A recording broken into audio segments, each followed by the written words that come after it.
Hello, my name is Marie-Josée. I work at SecurPlus, and today we're going to show you how to change the battery on a DSC alarm panel.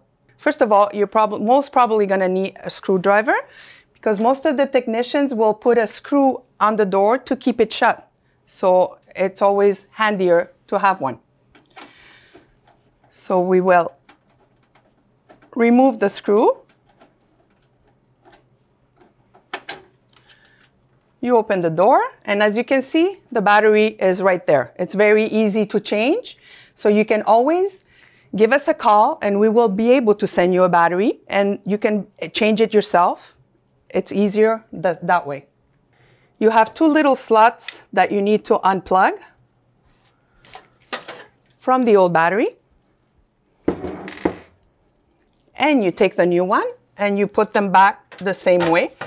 As you can see on the battery, you have a black and a red, so it's easy to put back the wires the way they were supposed to be put.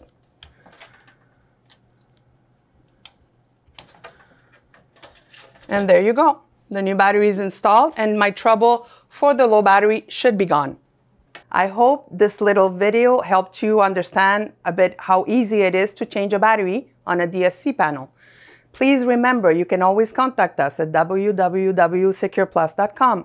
Do not forget, we do also do installations for cameras, access, alarms, all your security needs, as well as service. So do follow us on YouTube, Facebook, and LinkedIn. Thank you.